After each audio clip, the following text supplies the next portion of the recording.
All right. We're going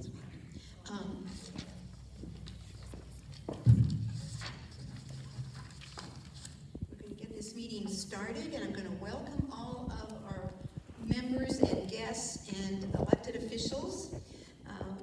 I'm not going to introduce the people that are going to be speaking yet, but we do have our representative Gayla with us, and we're so pleased to have her. And we have our board member, Lisa Riesler, who's also a member. Is she here? Oh, there you are. In the back. Sorry. Yeah. You guys look alike. That's why I'm getting confused. I'm sorry. All right. Is there anybody else I should introduce? We have former Mayor John Mark Turner here. Thank you so much for being here.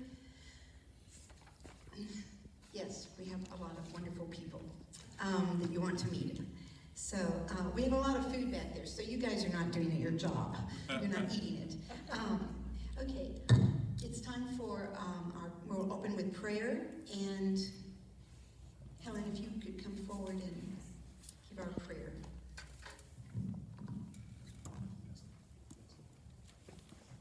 You guys stand for prayer?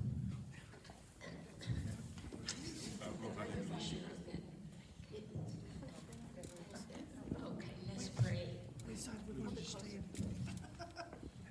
Oh, dear God, our Heavenly Father, we thank you so much for being here with us tonight. We want to be a people that are humble, that pray, that seek your face and turn from wicked ways. We need your healing, Jehovah Rapha. We ask you for free and fair elections. Thank you for the great group of people we have that want to serve in public office. I pray that you will just guide us in our choices, Lord. We thank you so much. Be with us this evening. In Jesus' name, amen. Please stay. We'll ask Margaret Paulson to come up. Well, she said I could stand here. Yeah. It's hard, I think. Yeah, it's a little hard for me. Please stand for the pledge. I pledge allegiance to the flag of the United States of America and to the republic for which it stands, one nation under God, indivisible, with liberty and justice for all. Thank you so much.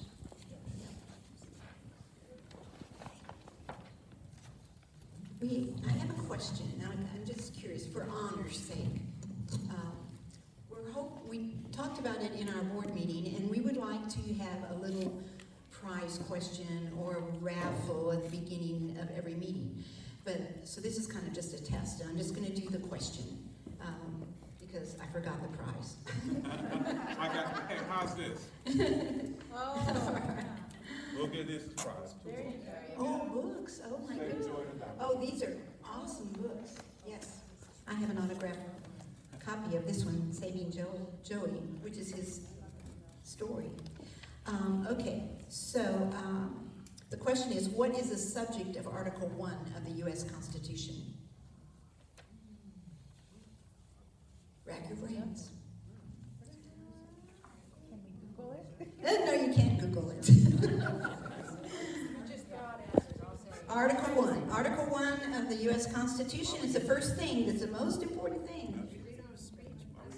What is it? Why are we here today? Freedom of assembly? That is the amendments. That's a Bill of Rights. Yeah, you're right. That's a good one. But yeah, Article 1. It's about the Congress, about the Senate and the House and how they run. So they're the most important. It talks about Congress first. So we need to be on top of them because they are first. And then it talks about the executive in Article 2 and the judiciary in Article 3. So Congress. So go read Article 1. Okay. Yes, ma'am. That's your assignment. Okay. Whose birthday is it today?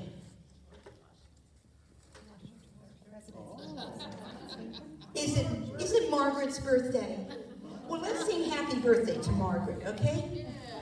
Happy birthday to you. Happy birthday to you. Happy birthday, dear Margaret. Happy birthday to you.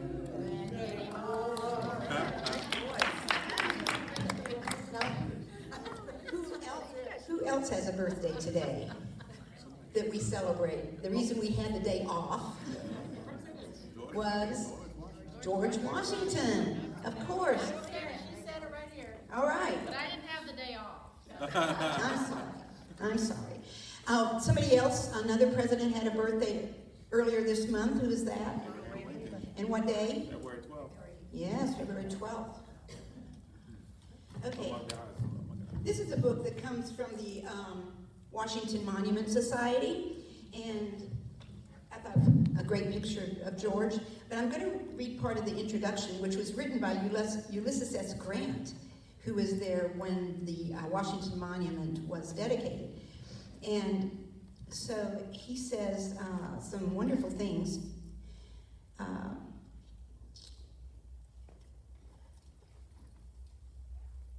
Proceed then, fellows, Winthrop said in closing his remarks that day. Lay the cornerstone of a monument which will adequately bespeak the gratitude of the whole American people. Build it to the skies. You cannot outreach the loftiness of his principles. In the biographical section of the book, you will read events that shaped George Washington's life and prepared him for his future crucial leadership. He had a lot of roles in life that prepared him. He found that everything in our situation will serve to establish a precedent, and added characteristically, it is devoutly wished that these procedures may be found fixed on true principles. So, he was a man of character, great character. Can you imagine being the first president and people pressuring you to stay on as president like a king would stay on? And he said, no, I'm going back to the farm. I'm going back to the farm. And he only lived about 3 years or so after he retired, but he gave his whole life to this country. And we have a lot to be grateful for. But if you'd like to look through this book, I'll leave it up here. Yeah, so you can thumb through that. All right. So now, who got the question right? Oh, not the article one. I just said George Washington. Nobody got it right. Exactly right. Who got it right? Give it to the birthday girl. Oh, we'll give it to the birthday. I love that. All right. She'll probably want you to sign it. Okay. That was a fair decision. Yes. Thank you so much. I hope you brought more of your books. I think we got some more. Okay, good. All right, so now, Amy, I'm going to ask you to introduce the speakers. You want me to? Okay, well, we're very fortunate tonight to have two speakers. And first, we're going to hear from Gayla McKenzie. She's currently our state representative for District 92, and she's serving her second term, and she is a candidate for the Arkansas State Senate, the seat being vacated by Senator Jim Hendren. And Gayla has been an excellent representative for us. She's a great with constituent service, but most importantly, she has adhered to our conservative Republican values and our Republican platform. So we appreciate your service. After Gayla speaks, we will be hearing from the one and only Judge Joseph Wood. He's currently the county judge in Washington County, and he's running for Arkansas Lieutenant Governor. And he has visited with our club on a couple of occasions, and he's always a delight and full of energy and positive energy. So we look forward to hearing from you tonight as well. We're really grateful to both of you for coming because we here in Siloam, we're kind of a small club. We're out on the edge of the state. And so especially for statewide candidates, it can be really difficult to make it all the way to Siloam-Springs. So whenever we get candidates, we just deeply appreciate their effort and time to be here. So Gayla, if you want to come up, we'll hear from you first, and then Judge, as soon as she's finished, you just come up and take the mic, okay? If you want to come over here, I'm just going to hand you this mic. Now, after they both speak, we'll have a brief Q&A for both of them. It won't last real long, but then if you want to hang around after the meeting, there's probably going to be plenty of opportunity to ask them more questions one-on-one, and so please do that. Thank you very much. So, if you don't already have one of these brochures, if I didn't make it around, I've got my niece over there, Ella Duke. She's also a teacher here at Siloam Elementary. She's awesome. She'd be happy to bring one of these around just so you can see what you think about me.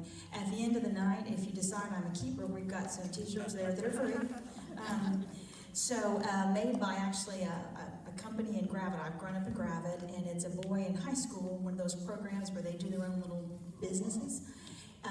He decided to have a little, make-believe t-shirt business, and it grew into an awesome business. So he did my first campaign t-shirts, and he's done those. So, just a little bit about me. On this brochure, of course, the Jelly Belly is one of my favorite presidents. I have several. Ronald Reagan. So my very first time I started doing brochures, I decided this is a good little conversation piece. Most people like Jelly Belly, so if nothing else, they'll visit with you about that. So I tried to put on here, you've got the pictures, you'll see my family history, which I need to come back to help me remember that. You'll see my job history, and I put my record on here as much as I could, because I think rather than just put a couple of phrases on there, I wanted to, not just what I'm going to tell you I'm going to do, what have I done, and what can you blame me for. So with regard to the family, I always think you need to be full disclosure. And I'm going to talk about transparency here in a little bit, if I get to it. I do, when I go anywhere, rabbits are everywhere, and I chase them all. But my name is Gayla McKenzie. That's my maiden name, Hendren. I was in radio for years, Hendren Communications, KBVA, Variety 106.5. So if you ever listen to that, I did that for 27 years. Programmed every song. I'm also a music major back in my past life, and so I programmed every song for Variety 106.5 and sold it back in 2017, and I cried my heart out. Now I am in stone veneer manufacturing is what I do now over there in Gravette, the stone veneer on houses and fireplaces. So that's a little bit of the work background. My family, there's a bunch of them. And we're all a little different. Some of us are a lot different. And people always say, what is your Thanksgiving or your Christmas like? Well, we love each other, but we may disagree. And so I am running for what is currently my brother's seat. It's changing a little bit. It's like everyone's is in redistricting. And there are times we would even joke about that, and sometimes it would be tense, but the love never ever, your politics should not define your relationships. And so there's no question there are times that we canceled each other out. There were times that I might speak against his bill, but that didn't change the love that we have as brother and sister. So there's a difference, but there's a love there. And so I just like to be full disclosure for folks. I'm the current representative for District 92, so I right now represent Gravette, all the surrounding parts of Gravette School District, Decatur, and the western side of Bella Vista. Running for the Senate seat will include Siloam, so it's going to go all the way from, I only get half of Gravette now, I lost half of Gravette, all the way from Gravette, all the way down this 59 corridor here, I get part of Gentry, and then all of Siloam, Prairie Grove, Lincoln, Farmington, and even portions of Fayetteville. So it's a really large district. I have a lot of people that I need to get to know. I'm happy to go anywhere and speak with any group anytime I can. So I welcome questions and I welcome accountability. So when you see here I try to put some of my record on here, some things that I supported. You also see a section here, bills I opposed and spoke against. And I believe that's an important thing.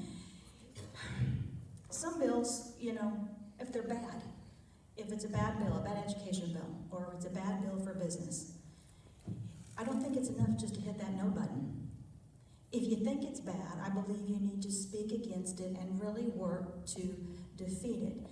And sometimes that goes against, I believe, the philosophy, sadly, in the legislature, and that's why I believe things get off kilter sometimes. Well, if I speak against their bill, they won't vote for my bill. And that's how we get a bunch of bad bills. And so, you can do it lovingly. If I can speak against my brother's bill and still love him, and he can do vice versa, we need to do it with our colleagues. So I put that on there as I would like to encourage constituents, when you visit with your legislators, oftentimes one of the first questions we'll ask is, tell me about your bills. And that's normal, because that seems like the normal, we all learned about that in school. But I think sometimes it sends the message to legislators, we want more bills. And I don't think really that's what we want. I don't think it helps us to grow a bunch more government regulation. And so I encourage, one thing that's good for us, yes, and we did have some good bills this last session. The fairness in women's sports I put in here, that was so important. The no patient left alone bill, so important. Those were constituent-driven bills from constituent issues, and that's what's important. The constituents want this. But I think it's good to ask your legislators, okay, now what did you help kill? Surely there was some bad stuff. What did you do to help stop it? Because too often it's just, well, I'm going to silently not vote, and that's a no vote, but I didn't hurt anyone's feelings. And so I think we need to change the narrative when you're communicating with your legislators, because I think we will have do a better job for you folks when we realize I need to be friends with these folks, yes, but more important than that is I need to make sure I'm representing the folks back home. If that means that I got to come up here and speak against your bill, then I need to come up here and speak against your bill. And not just do that. There were some bad education bills, in my opinion, bad, that really, and we're really messing up education, I believe, in Arkansas. Oh, yeah. I didn't just speak against them. I was calling my constituents, help me beat this bill. You take a look at it. What do you think? We think it's bad too. Let's get involved and see if we can beat that. And I think gradually we learned as we went along how effective constituents can be when they get involved, see there's a bad bill, and you realize the power you have and you reach out to your representatives. Leads me to, and I'm trying to see how I'm doing here on time here. Somebody do this when they know I'm talking too much. The other thing that I wanted to talk about tonight, I sometimes stay in trouble in Little Rock, and I appreciate Delia so much. First of all, she's wonderful. And second of all, I appreciate her. She doesn't hesitate to stand next to me when she knows I've gotten in trouble. And I got in trouble this week, didn't I? I did. True.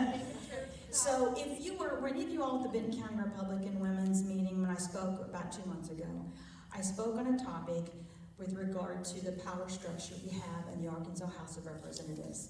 I believe it's bad. I believe you all get the short end of the stick, and I believe people don't know about it, and therefore they're not upset about it. But if I bring the information to folks and let them know this is what's going on, and this is how it's not working in your best interest, I find a lot of people say, yeah, I don't like that.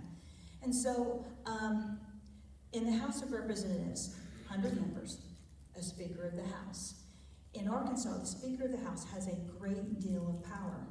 Not because the Constitution says so, not because any law says so, but because the 100 members of the House of Representatives, for reasons I cannot fathom, well before I got there, decided to establish rules which gave the Speaker of the House enormous power. In the Arkansas House of Representatives, the Speaker chooses, hand selects. There's no criteria, just they pick. Every single chair, every single vice chair of every single committee, education, judiciary, revenue and tax, you name it, they're handpicked by whoever the Speaker of the House is. We also, again we, meaning the body, before my time, decided, not only said, Speaker, you get to pick all the power, all the chairs of every single one of these powerful committees, but they're going to serve at your pleasure. Wow. You can remove them anytime you like, for any reason you like. Literally the phrase is, at the Speaker's pleasure. There's another committee in the House that's called the Rules Committee. It's called a Speaker Select Committee. The Speaker of the House hand selects every single member of that committee. All 15 members, all chosen by the Speaker. If you want to make any changes to the power structure of the House, which I did, it goes before the Rules Committee, which which is hand-selected by the Speaker of the House. It is never going to change unless folks here get involved. There have been a number of instances, and I'll be happy to visit you all afterward, in this last session, where important bills, important legislation was impacted because of this power structure. So folks need to know about it. And it's never going to change unless people get involved, and here's why. It takes at least 51 members of the House to change it. Now, if we try to change it now because of the foolish rules, it takes 67. But when a new assembly comes in here after the election, so in 2023, when that new General Assembly assembles, they'll vote on their rules. 51 members can change this. Problem is, the Speaker of the House has so many appointments, so many committees that they completely select, all the chairs, all the vice chairs, all these extra appointments. There is so much power in that position.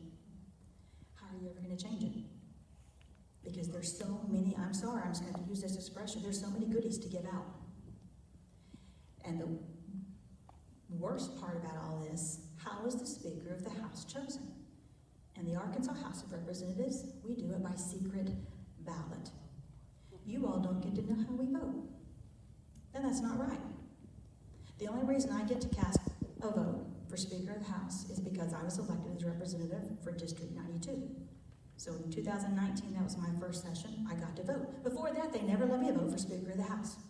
After I leave, they're never going to let me vote for Speaker of the House. So I'm voting in the capacity as the representative for my district. There are 100 districts in Arkansas. Those people deserve to see how we vote. It is speculated that the Democrats, well, they're the minority party now, it's been the other way in the past. So I don't blame them for this strategy, but it ought to be out in the open. The Democrats will vote in bloc along with, perhaps, the more liberal-leaning Republican members of the House. They will select that speaker.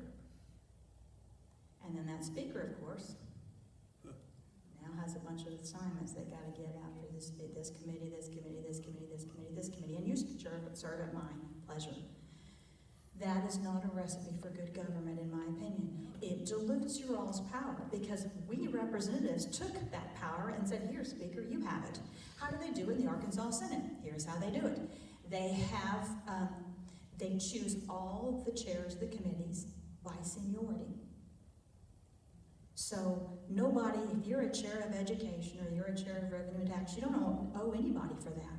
You're not serving at the pleasure of anybody. The President of the Senate cannot remove you before his pleasure.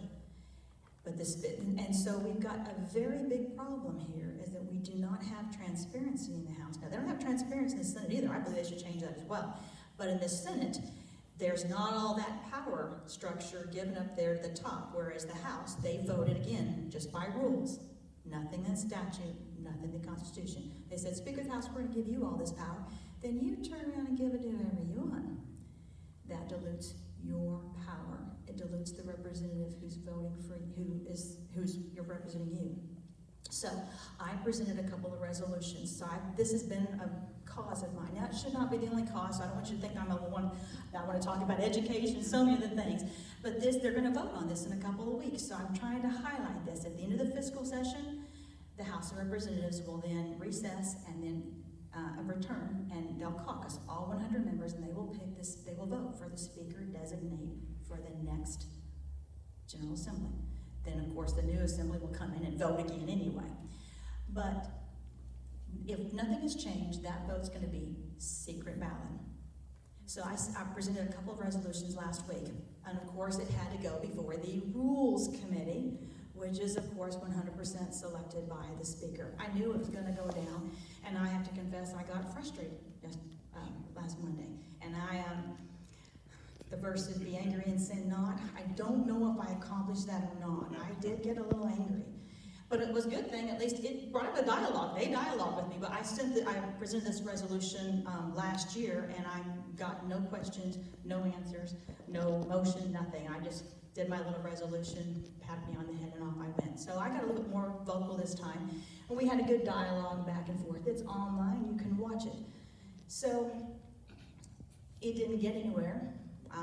So if nothing changes, now I can go ahead and next week or during this fiscal session, I can try to extract that bill from Rules Committee and have the House vote on that. It will take 67 members of the 100-member House to agree to vote on that. And that's the same number it will take to change it, to make it a transparent vote. When I say transparent vote, all it's requiring is whoever you vote for, put it up there on the board, have your name associated. Then, and it's good for the speaker too. This is not regard to any person. This is with regard to position. It's been a problem for year after year after year. Now we do have, I believe, a snowball about, because now the speaker has announced, the current speaker has announced he's going to run for an unprecedented third term. It never happened before.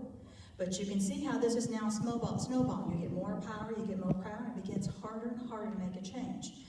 But I believe, put it up there on the board. Let you see how I voted. Let every single person in Arkansas see how did my representative vote. And then when the speaker decides to give out well, first of all, I believe we should take that power away. Yeah. 100%.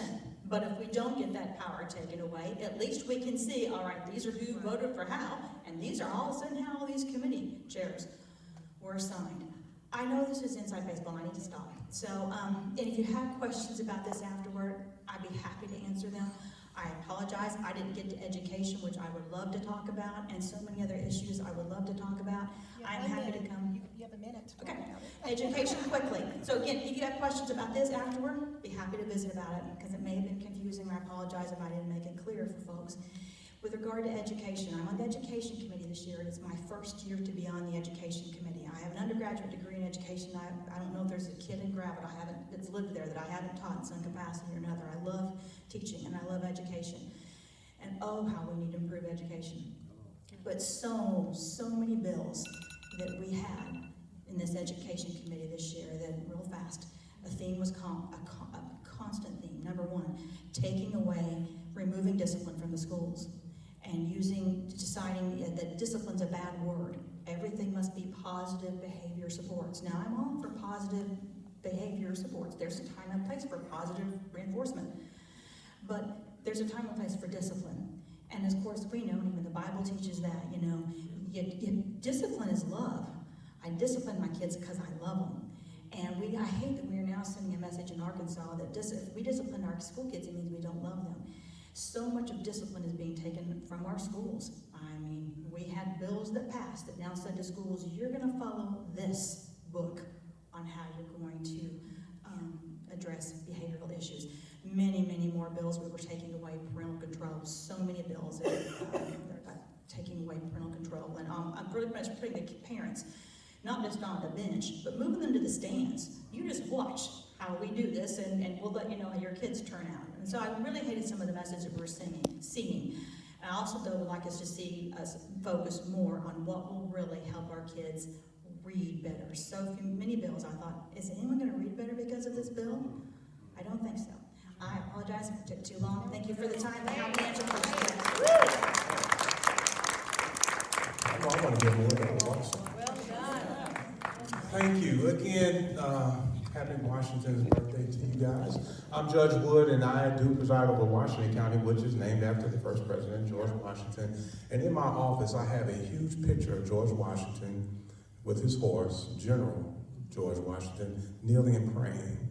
Because again, that's where, you can sum up everything that's going on in our country back to we need God, and we need good men to stand up and good women to stand up. And so appreciate what you're doing down there, and you too, Mr. Representative Vivian. My wife, June Wood, I have 3 daughters. They're just like her, and so they keep me in this crown of glory they call gray hair. They keep me busy. Let me list 3 things I really want to hit on. One, where I come from. I come from out of Chicago, where I was fighting gangs and drugs and all the stuff that you read about in Chicago now, I was dealing with when I was growing up in Chicago, and got involved and started a youth group to keep my brothers and sisters out of trouble, but it also grew because most moms and dads wanted their kids from getting caught up in the webs of gangs and drugs. And the church fellowship hall like this, they gave me keys to the fellowship hall. Use this as a place where you can go and work and be constructive with these young people. And it just grew phenomenally fast. And my mother said something to me back then, you will do this for the rest of your life. You need to be engaged where you live. I'm doing it because you told me to do it as the oldest of brothers and sisters. But it really did come clear that, wherever you are, you need to know who's your neighbors and who's running for school boards. It's sad when we get to election, you see all these names, you don't know anybody. That's because you're not engaged. And so you're out here tonight. I really appreciate you guys being here. But I came to Arkansas in '97. A little company called Walmart recruited me here to bring business and people to this area. And you guys know who've been around for a while. 25 years ago, none of this was here. I mean, Northwest Arkansas has just phenomenally grown, and it continues to grow, which means that we have some problems. We got growing problems, and that's a good thing. The challenge is that we have the leadership and provide the opportunity to make sure we're going to get ahead of this growth. And I think that's what we've been doing as county judge, and I'll come back to that. When I got here in '97, one of the first things I did was jump into the party. I was doing that as a Republican in Chicago. Nobody heard of a Republican in Chicago. I think it was only 2 of us, and I mean, it was horrendous. Everybody in Chicago was a Democrat, black, white, old, young. But I was in 1988, changed parties because I was so frustrated with the amount of work that I did with young people, local school council I sat on. I worked with the elections board, and everything just stayed the same. Switched parties in 1988, and it still stayed the same, but at least I was in line with my convictions, the platform that we say we stand for. Man, because I had a guy tell me, he said, you're frustrated because everything you work so hard for in Chicago, on Tuesday, you go and vote against all of it. You're pro-life, but you go and vote against that. You're pro-business and you're pro-self-sustaining, and all, but yet you go and vote for everything against that. And then he told me about the platform of the party, and I'm like, oh my gosh, this is exactly what I believe. And so I switched in 1988 and haven't looked back since. Got here, jumped into the party, became vice chair of the Washington County Republican Committee. Then I became the treasurer of the state party here in Arkansas. Did 2 terms as state treasurer for the Republican Party. Then I ran for chairman of the party here in Arkansas. And that was back in 2007. I lost, but the party asked me to run again for state treasurer. I did. So I was in my 3rd term as a state treasurer for the party. And then there was a guy by the name of Mark Martin who decided to run for Secretary of State. He said, if I win, would you be my deputy secretary of state? I'm like, whoa, man, you guys pay me to do this stuff? My mother never told me you get paid to do this stuff. And he said, oh, yeah. So he won. He was the first Republican since Reconstruction to go into the Secretary of State's office.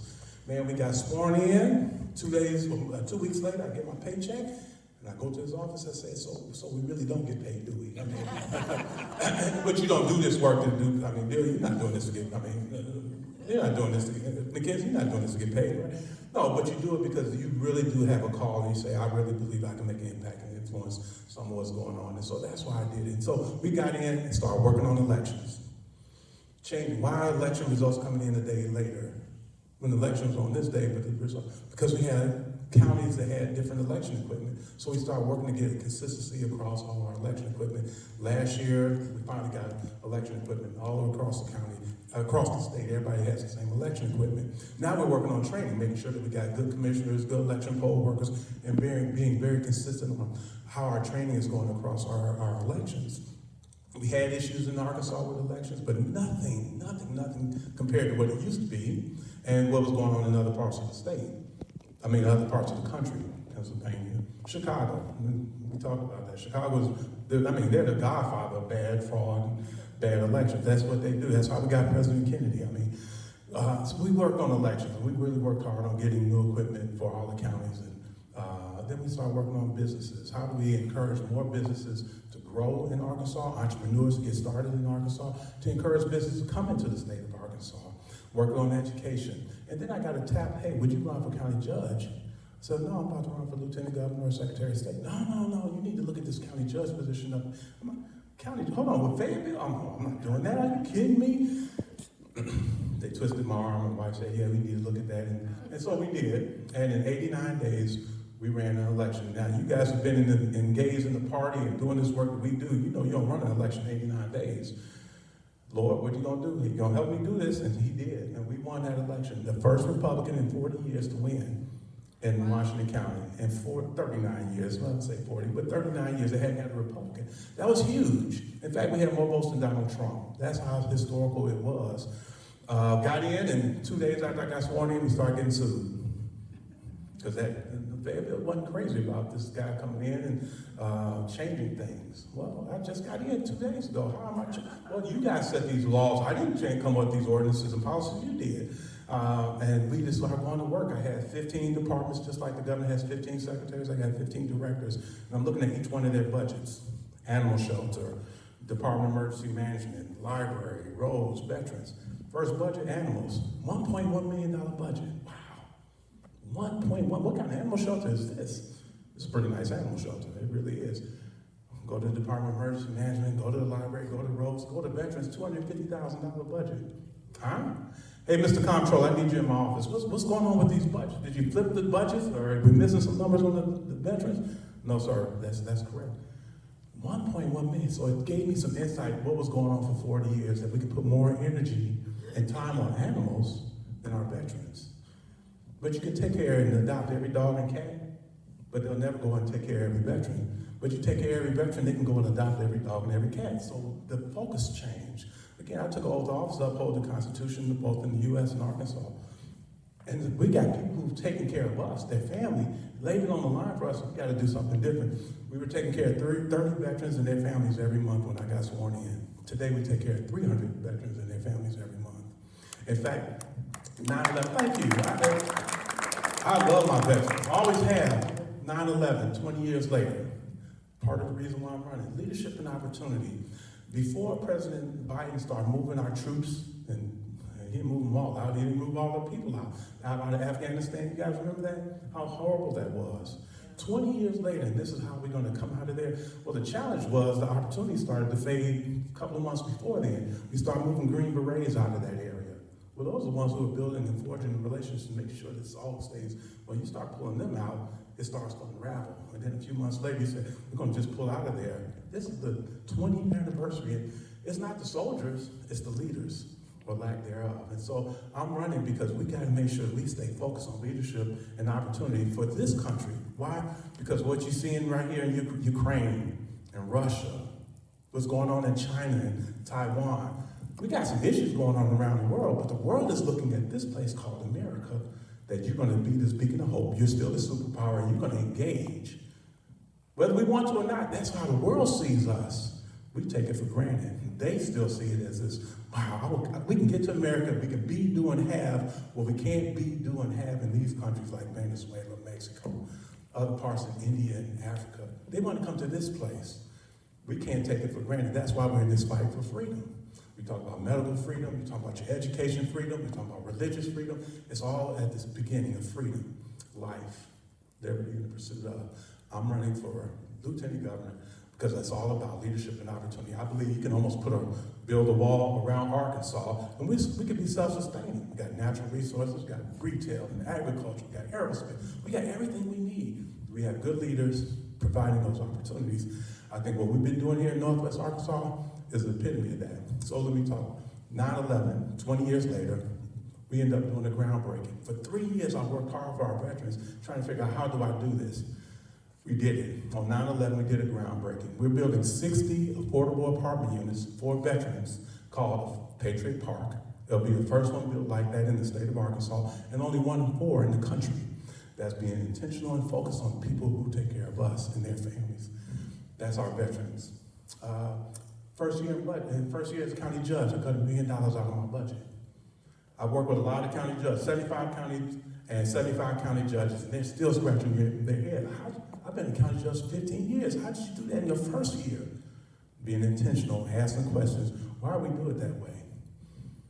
I don't like to hear because we've always done it that way. That's not going to work for me. I'm an old Walmart guy, so we got to cut it deep, right?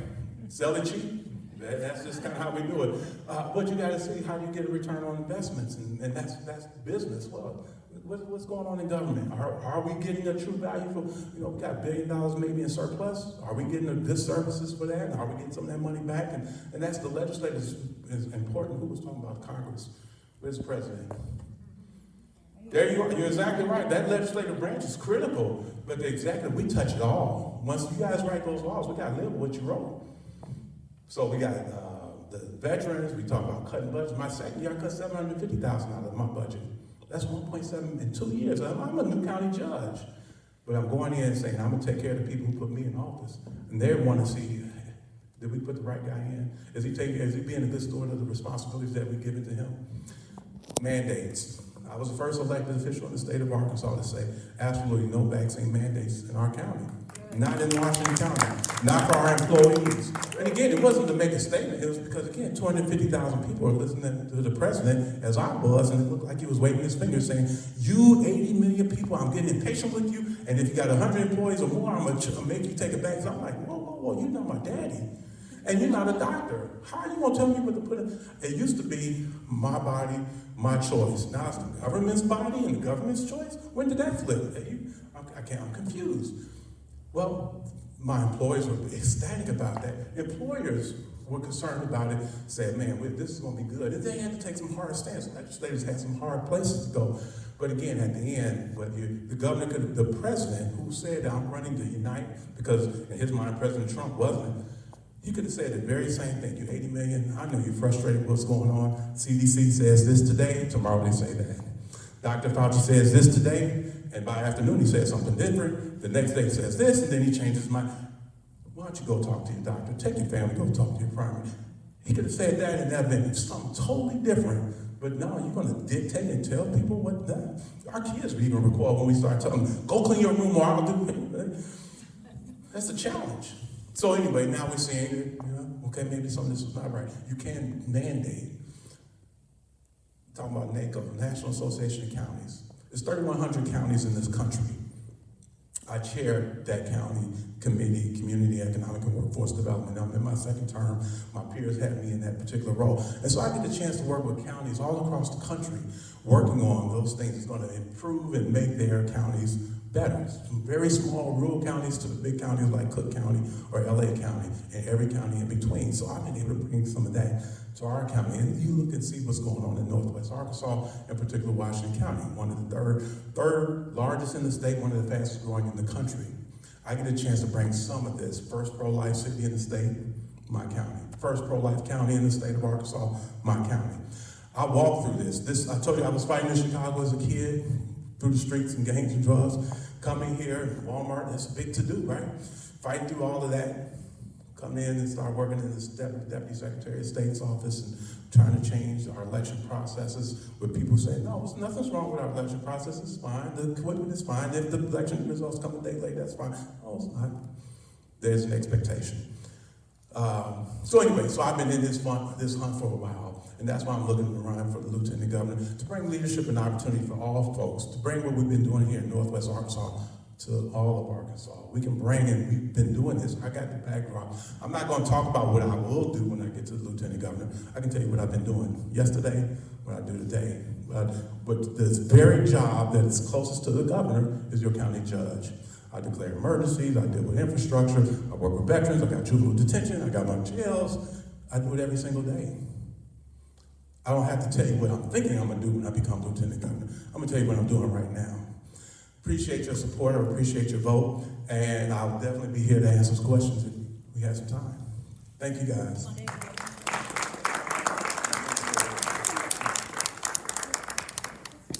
Oh, here it is. There you go.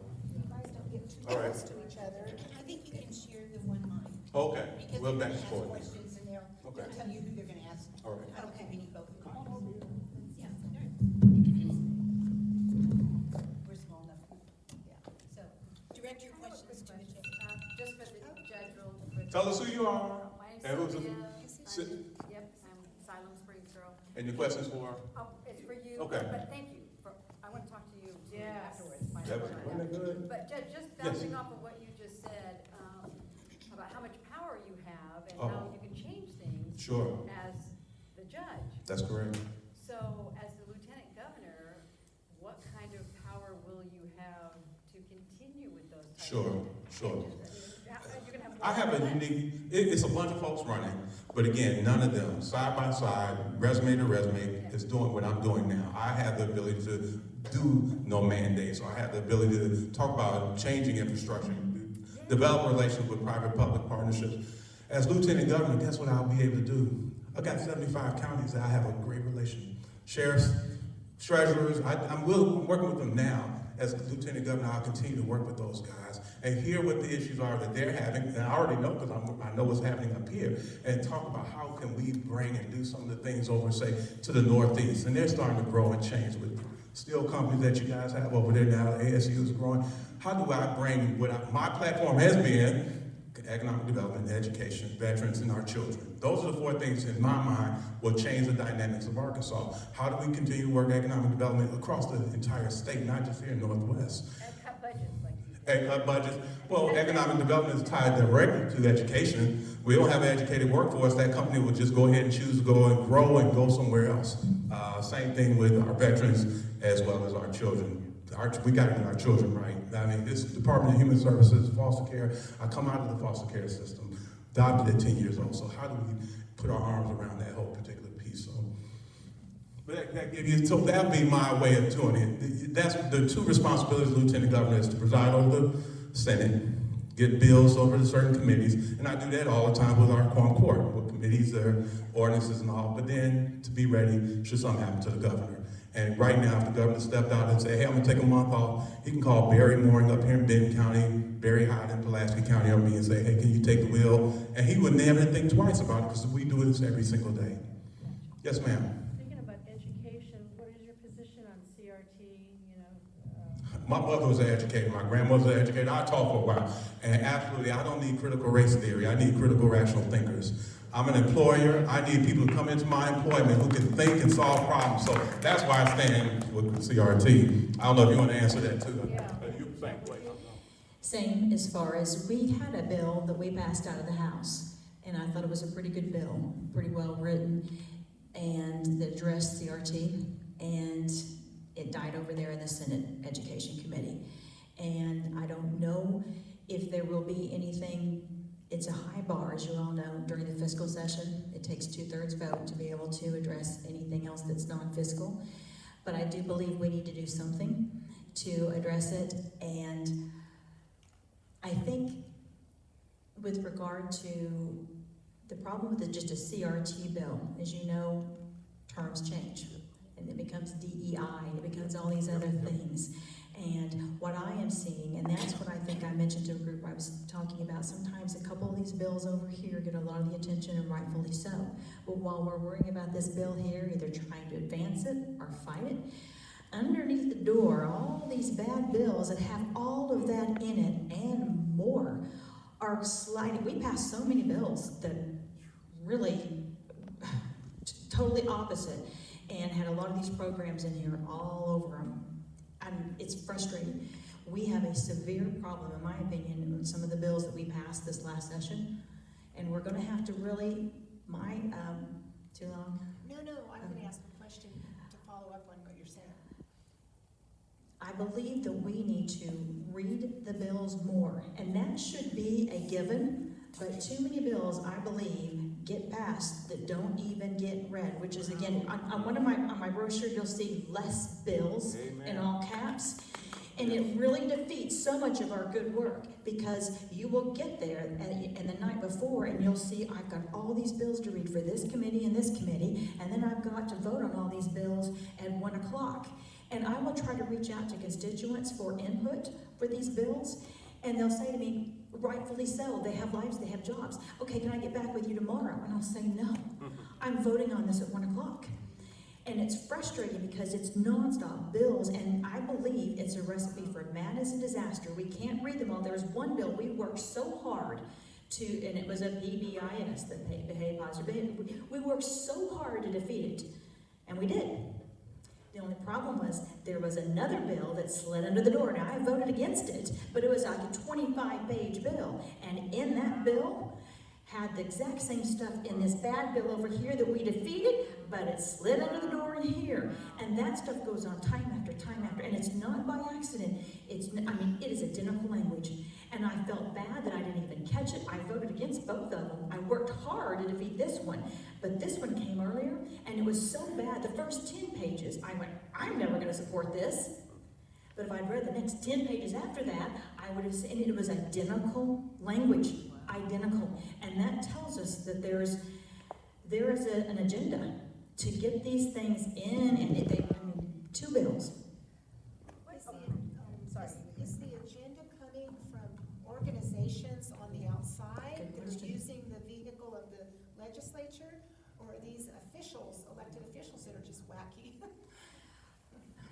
I'm still trying to figure all of that out, and that's been a big question. And my suspicion is both. So there's no question, there's some outside entities that are, and that's why I'm not a big fan of all these grant programs.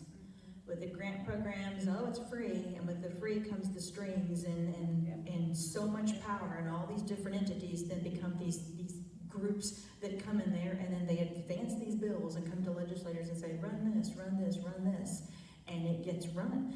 And I do not know well enough yet to know, do the legislators that are advancing these bills, is it something that's a personal conviction with theirs, or is it just someone? Because often that time, I know my first session, people would come up to me and they would say, how many bills are you running? And I'd say, this is fellow legislators. And I would say, because I only ran one bill my first session.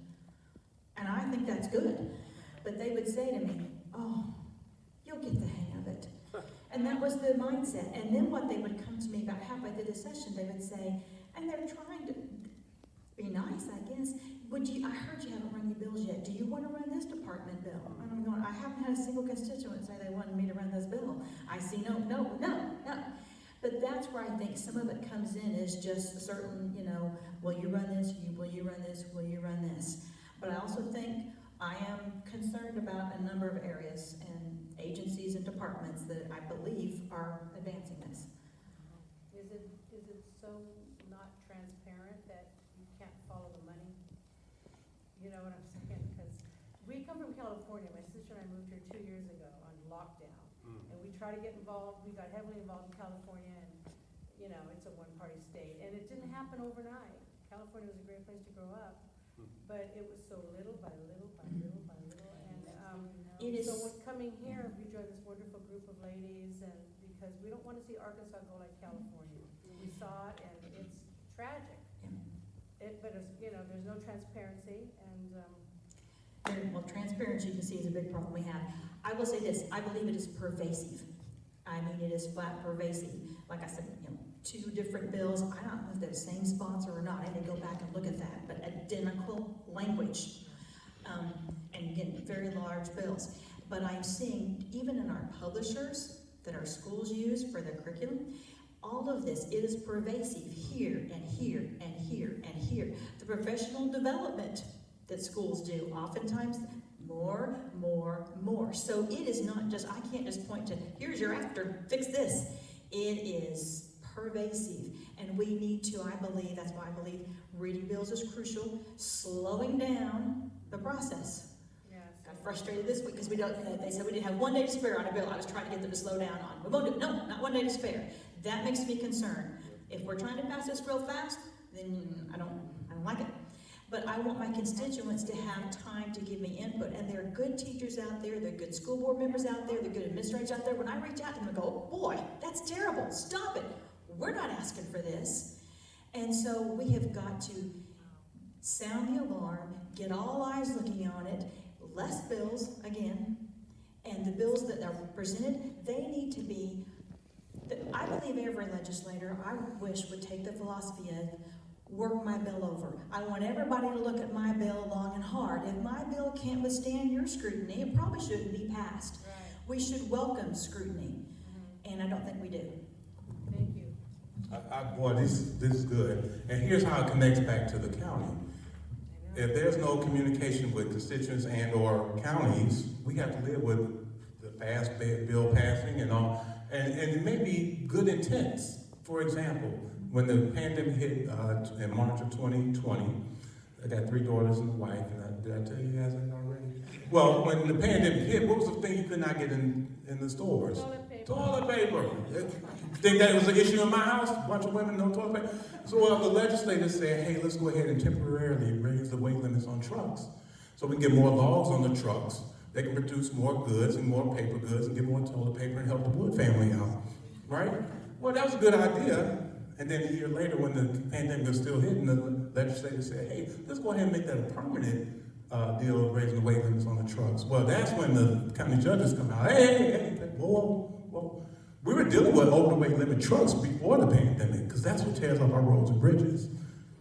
Whether it's a chicken truck or a log truck, that's what tears up our roads and bridges. And so if you're passing something without engaging and talking with us and saying, hey, are we going to come up with more revenues to send to those counties to fix the roads and the bridges, then that bill will pass, they'll feel good about it. But now I got to go back to my county and say, we got to raise the millage to fix the roads and bridges, because the legislators passed something but not thinking in the whole context of having.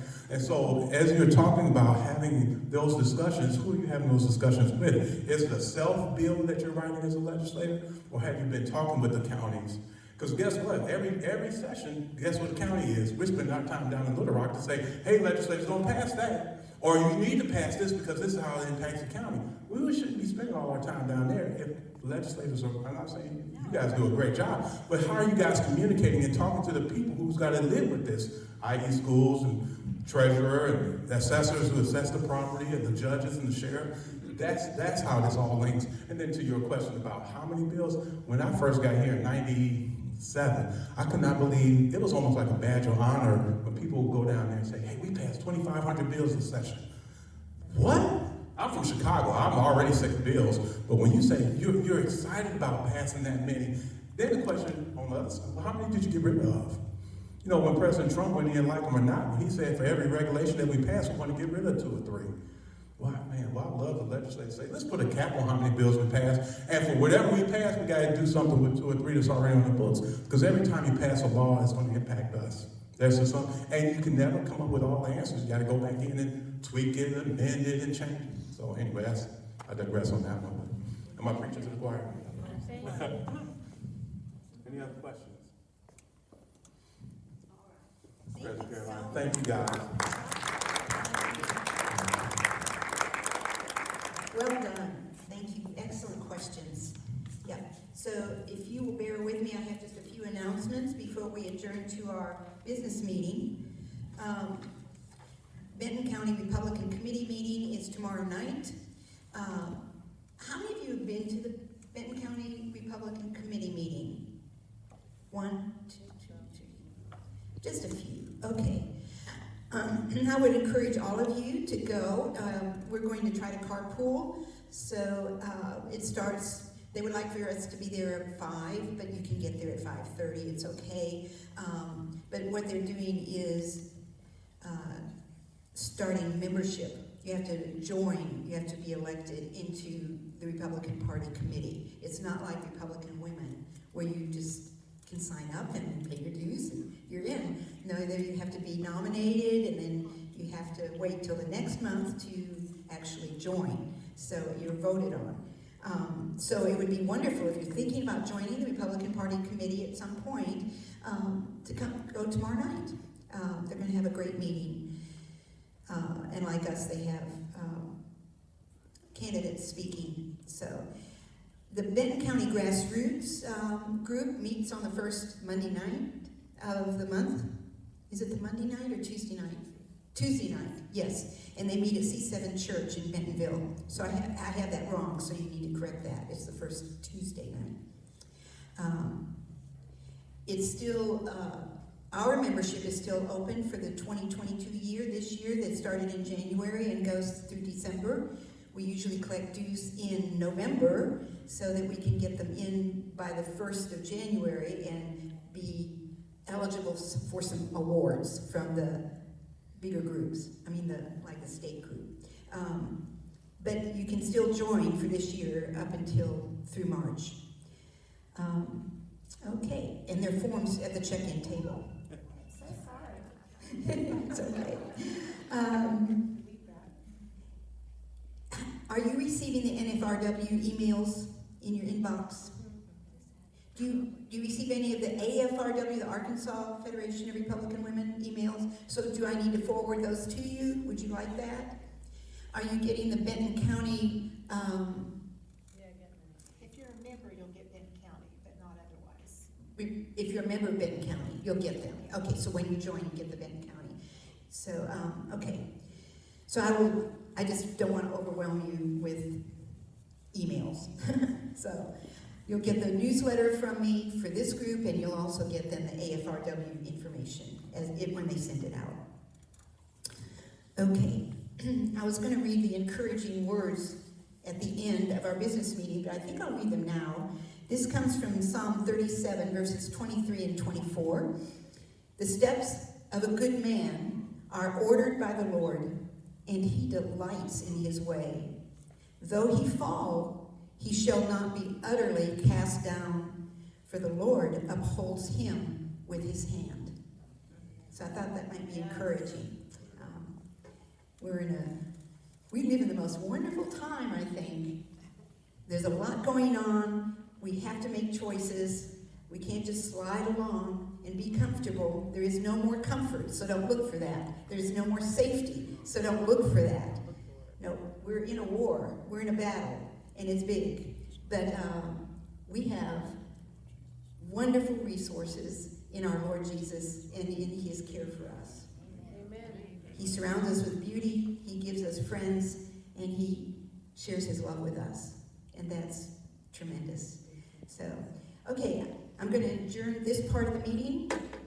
If anyone needs to leave, feel free to leave. If you want more food, that's fine. You can get up during the business meeting. It won't bother me a bit. I know it's kind of boring, so. All right. So now, business meeting's called to order. All right. We have no meeting minutes because we haven't met for a while, so we're going to skip that. And Kathy, can you just give us a bottom line of treasurer's report? Sure. Our administrative account has $1,113.59, and our political action account has $1196.50. They're pretty close. Yes. Yes. Excellent. Excellent work. Thank you. We appreciate that. All right. We're doing the membership directories. We're going to start putting that together in March, and so they should be ready to hand out with some pages in them anyway next meeting. So come back and get your membership directory. We do have a new telephone tree, so you probably heard from your new telephone tree person. I just found out tonight that Ruthie Gray would like to do the telephone tree for all of us. So we are probably going to let her do that. And that will save a lot of us some time, but we will miss talking to you individually. We may call you anyway. So, all right. This year is the year that we use our PAC money to support candidates, local and state of Arkansas candidates. So we really need someone to step forward to be a fundraising chair. So that fundraising chair will be I'm going to invite that chair to be part of our board meetings. And that chair can form a little committee. We have some new members. It might be nice to get them involved. And so all the work isn't on one person. It could be on 3 or 4 people. So do I have any volunteers? Or do I need to appoint somebody? Well, I won't embarrass you in front of everyone. All right. Well, let me know if you get a conviction about that. All right. We would like to form a college Republican group at JBU, and Yamil was here before his class at 7. So we're hoping he will help us spread the word on campus. And but you can be praying about that. And if you know any students that are going to JBU, you might encourage them to get in touch with Yamil. Yamil's doing an interesting thing this week. He's going to be on a mock UN trip to St. Louis, and the group from JBU is going to be representing the Republic of India. So when they negotiate with other countries. So it should be quite interesting. Okay. We want to offer rides to those members who don't feel comfortable driving at night or need a ride. Your car breaks down, whatever. We definitely want you to come, and you're not the people, I need to be talking to other people who aren't here about this. It'll be in the newsletter as well, but if you can offer a ride, if you know people around you, when you get the membership directory, you can look at that and see who you might call to get to ride with you. So And we'll be carpooling to the meeting tomorrow night, so just let me know if you want to go, okay? I don't think we have anything we need to vote on, particularly, do we, Amy, our secretary? Keep me up to date? All right. We're good? All right. Well, go mingle and eat some more food, and thank you for being here.